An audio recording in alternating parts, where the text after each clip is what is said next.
ஹாய்ங்க. டே 11 பார்க்கலாமா? காலையில் எழுந்திரிச்சோன்னே weight check பண்ணிட்டேங்க. 68 200 இருக்கேங்க.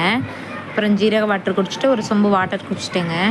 நீ நாளையிலேருந்து நான் ஊருக்கு போயிடுவேங்க. ஒரு 10 டேஸ் நான் என்ன சாப்பிட்றேன் என்னன்னு மட்டும் உங்களுக்கு காமிக்கிறேங்க. ஒரு சில நாள் வரும் வராது, கொஞ்சம் தப்பாக நினச்சிக்காதீங்க, அட்ஜஸ்ட் பண்ணிக்கோங்க. வந்ததுக்கப்புறம் ப்ராப்பராக போட்டுக்குவோம். இருந்தாலும் ஹெவியாக சாப்பிட மாட்டேன்.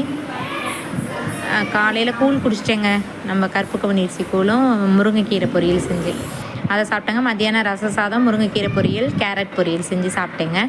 ஈவினிங் தாங்க தளபதி வராருன்னு சொல்லிட்டு போகலான்ட்டு கரூரில் ஒரே இதாக இருந்துச்சு. என் பையன் போகணுன்னு அடம் பிடிச்சான்னு போனோங்க. சரியான க்ரௌடுங்க. ஆனால் நாங்கள் போயிட்டு என்ட்ரன்ஸ்லேயே நின்றுட்டு வந்துட்டோங்க. நாங்கள் வந்ததுக்கப்புறம் நைட்டு தாங்க எங்களுக்கே நியூஸ் தெரியுது. கேட்கையிலே ரொம்ப கஷ்டமாக போச்சுங்க. எத்தனை பிள்ளைங்க எத்தனை பேர் இறந்துட்டாங்க. பாவம், ரொம்ப கஷ்டமாக இருக்குது நியூஸ். நாங்கள் ஈவினிங் போயிட்டு ஒரு 6 மணிக்கெலாம் போய் படம் பார்க்க போயிட்டோங்க, மதராசி படத்துக்கு நானும் பையனும். அப்புறம் வந்ததுக்கப்புறம் தான் 9:30 ஆயிடுச்சுங்க. வந்து ஒரே நாங்கள் வரையிலே ஆம்புலன்ஸ் போயிட்டே இருந்துச்சுங்க. அப்புறம் வந்துட்டு நாங்கள் டிவி நியூஸ் போட்டு என் ஹஸ்பண்ட் பார்க்க சொன்னாருன்னு பார்த்தோம். அதுக்கப்புறம் தாங்க தெரியுது இத்தனை பேர் நசுங்கி இதாகிடுச்சு. நாங்கள் ஃபஸ்ட்டு அங்கே தாங்க போகலான்னு போனோம். ஏதோ கடவுளோட இதில் நாங்கள் வந்துட்டோம். இங்கேயே க்ரௌடாக தாங்க இருந்துச்சு. ஏதோ ஒரு ஓரத்தில் நின்று பார்த்துட்டு சடனாக நாங்கள் கும்பலாக இருக்கோமே, அவர் அங்கிட்டு போனோன்னே எல்லா கூட்டமும் பின்னாடியே போயிடுச்சுங்க. சரி, என்னங்க பண்ணுறது, பாவம். அதை பார்த்ததுலேருந்து நைட்டு நான் சாப்பிடவும் இல்லைங்க. நாங்கள் வந்தோடனே இந்த நியூஸை போட்டு பார்த்தோன்னே எங்களுக்கே ஷாக் ஆகிடுச்சுங்க.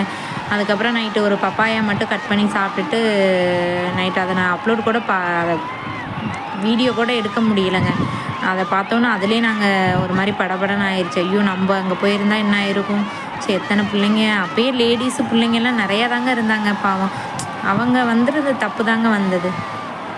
சரி பாருங்கள், நான் ஏதோ கொஞ்சம் எடுத்தேங்க வீடியோஸ், அதை இதோட சேர்த்து அட்டாச் பண்ணியிருக்கேங்க. நான் நிறையா கூட்டத்தெல்லாம் எடுத்தேங்க. ஆனால் எனக்கு அப்லோட் பண்ணுறதுக்கு கொஞ்சம் இதாக இருந்துச்சுங்க. அதனால் கொஞ்சம் தளபதியை பார்த்ததை மட்டும் லைட்டாக உங்களுக்கு போட்டிருக்கேங்க ஷார்ட்ஸில். சரிங்க, நான் ஊருக்கு போயிட்டு என்னென்ன சாப்பிட்றேன் என்ன பண்ணுறேன்னு உங்களுக்கு வீடியோஸ் அடுத்தடுத்து அப்லோட் பண்ணிட்டே இருக்கேங்க. ஓகேங்க, பாய்ங்க. எல்லாம் சேஃபாக இருங்கங்க. இந்த மாதிரி க்ரௌடான ஏரியா